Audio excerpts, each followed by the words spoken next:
artist, man. I'm an artist. I need to suffer. I need to be, I need to. Imagine working for hours on an audition, only to find out that no one even pressed play. That's an actor's reality. If I did anything different, I'd probably be like, okay, go on a radio show or something and find a way to do it, because it just kind of it made me be able to communicate better of what I needed to do, because I was so stuck in that idea of like, I'm an artist, man. I'm an artist. I need to suffer. I need to be, I need to, like,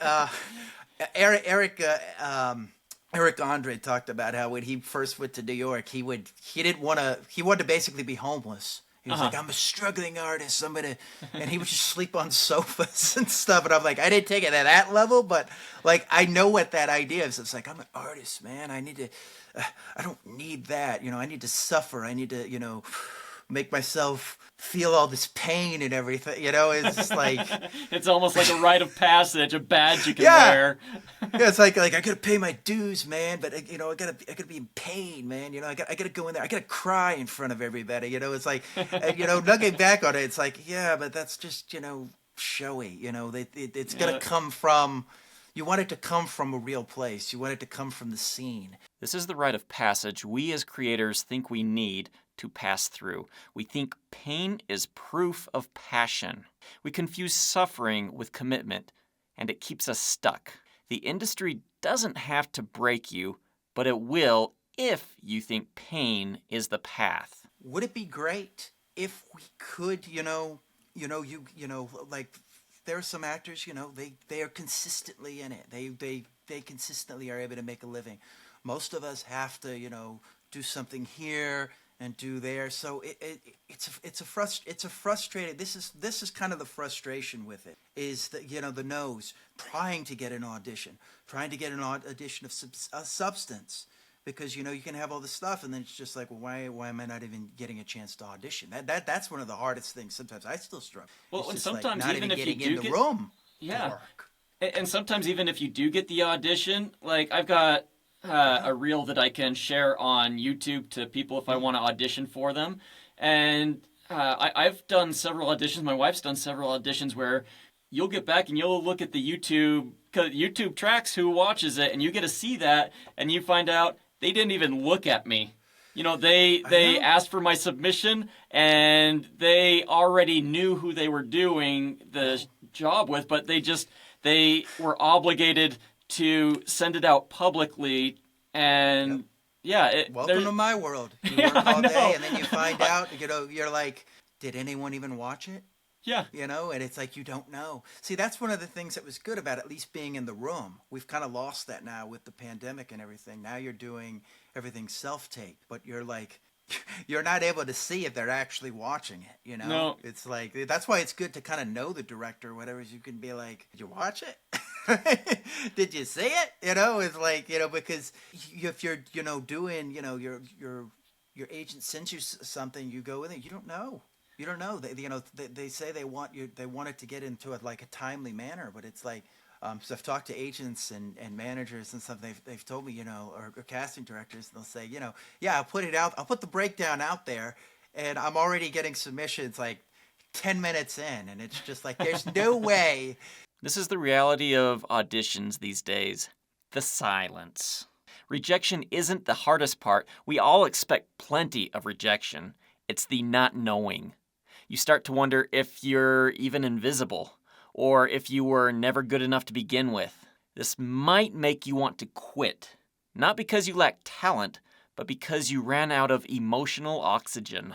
Right. We can move on to my mother. If we had my mother here, she would know that's so much better, because I probably told her that, and she would be able to do it. But for me, I would say it's just sometimes having a bad teacher, somebody that doesn't understand you, or like where you're coming from. Because sometimes I've had jealous teachers, and it's just like, I'm here to learn from you. I'm not trying to fight you on this. I just want you to help me be a bit better actor. I'm not asking you. I'm not trying to step on the. But sometimes you get into this world, you realize like, oh wow, there's a lot more going on there that I didn't know. A bad teacher doesn't just give bad notes. They rewrite your identity. When someone in authority tells you you're wrong, you start believing you're broken. Most of us don't fail from a lack of skill. We fail from the emotional damage of the people who were supposed to help us. But then we would get like anonymous things, and I'd be like, it's just like, I'd rather you just tell me in the room what you didn't like about it. Yeah, it's gonna be painful in that moment, but instead of like looking at these like varying degrees of like notes of like great, okay, wow, that'll help me.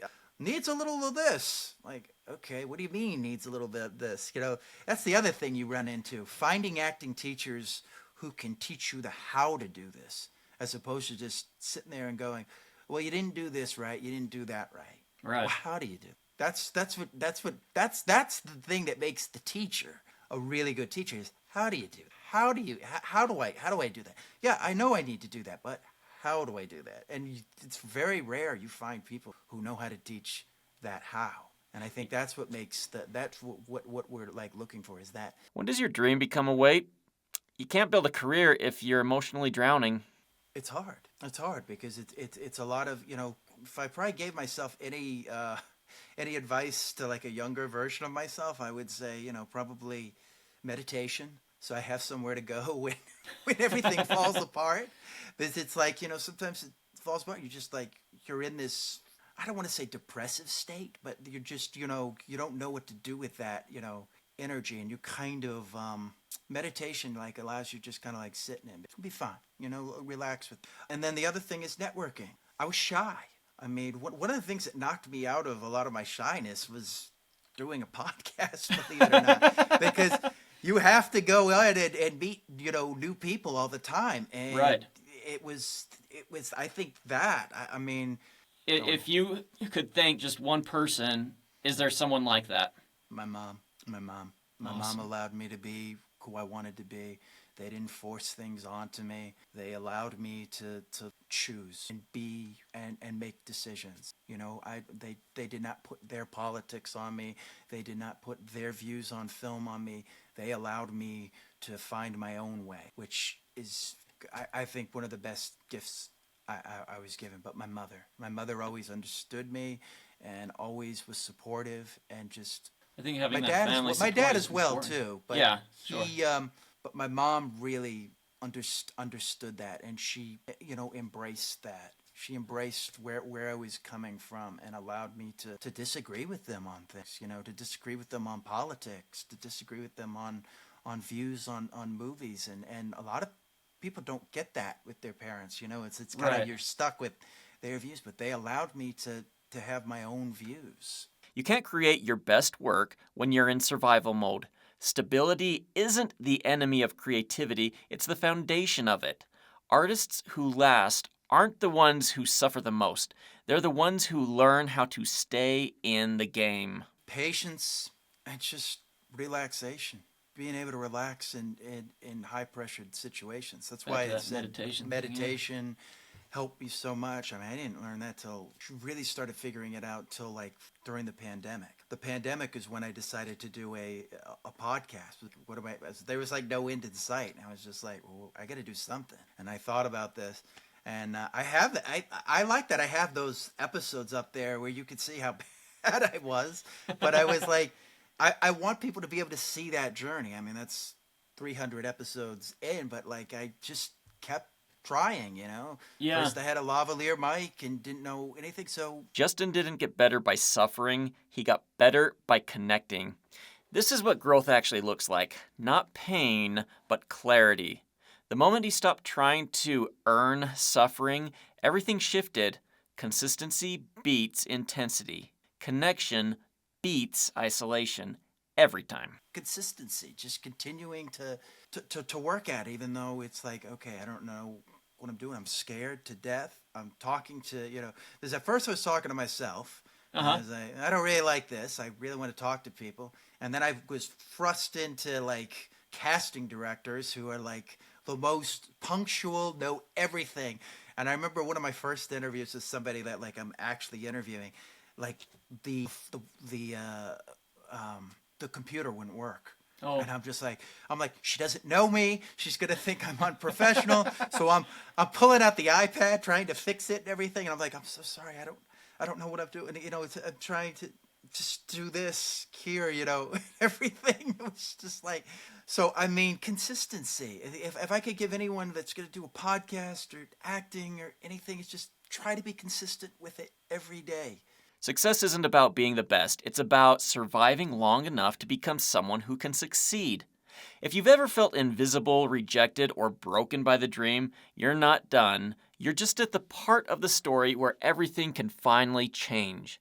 And folks, remember, this was just a small portion of the entire interview. If you want to catch the whole thing, jump on over to my podcast at lightmindedarts.com. If you feel like supporting the channel in any way, just go to my website at lightmindedarts.com and get and review one of my books. That's all I really ask. And don't forget to check out Justin Younts and what he is doing.